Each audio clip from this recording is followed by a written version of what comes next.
All right, this is Big Picture Anatomy with Larry Froelich, and today we're looking at the anterior compartment of the upper limb, in particular the brachial plexus and all the nerves that go out to the main muscle groups in the upper limb.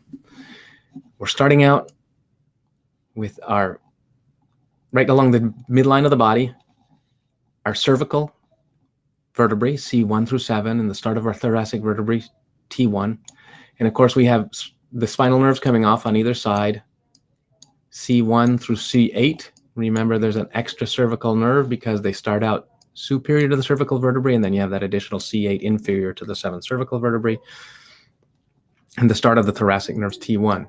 The spinal nerves that actually contribute to the brachial plexus are C3, C4, C5, C6, C7, C8, and T1.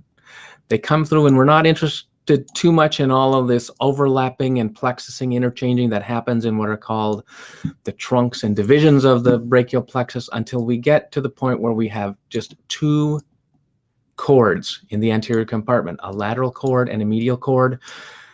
If you're wondering, well, how did they get named that way? This is not anatomical position. If you bring this arm down into anatomical position beside the body, then you can appreciate that that medial cord will move into a more medial position and the lateral cord will be out in a more lateral position on the arm. So that's how they got their name.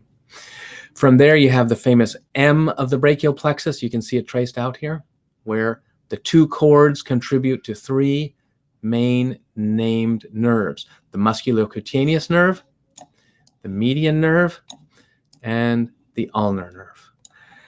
There's a proximal to distal gradient of what these nerves do. The musculocutaneous nerve, the most lateral one, stays proximal and goes to the biceps muscle. These are all flexor muscles on the anterior compartment that these nerves are going to. So the musculocutaneous stays proximal to the biceps muscle.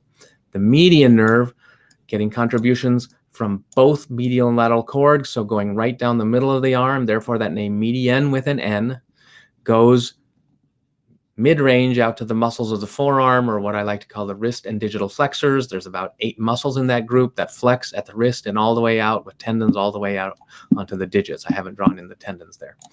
And the ulnar nerve, coming off the medial side, goes all the way out to the hand, to what we call the intrinsic muscles of the hand. The key for me to remember all of this is this little structure right here on the femur. I've dotted in the femur bone here. You can see it dotted in there. And this little structure here is the medial epicondyle. I'm sorry, not the femur, the humerus, or what we sometimes call the funny bone. So really nothing funny about it, but everybody knows if you bang that medial side of your elbow, you push the ulnar nerve against the bone and it really hurts, and you can feel it radiating out into your wrist. You can even find that little nerve on the corner of the medial epicondyle on your humerus and just twing it, and you'll feel that twinge go all the way out into your hand, telling you, oh yes, on the medial side, the ulnar nerve goes all the way distally to the intrinsics of the hand.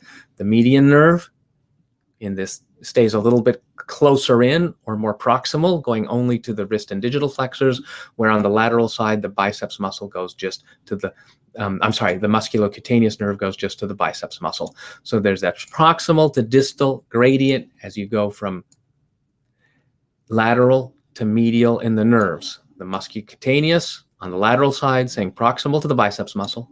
The median nerve down the muscle going a mid-distance to the wrist and digital flexors. And on the medial side, the ulnar nerve going all the way out to the hand intrinsics. Easy to remember because when it wraps around the medial epicondyle, we can hit that funny bone or twing it and feel that going all the way out into the hand. One little addition is we need to get nerve to the intrinsic muscles of the thumb, or the muscles that move the thumb, and that's a continuation of the median nerve called the recurrent branch, because it recurs around or bends around in the palm of the hand on its way out to those intrinsic muscles of the thumb. That's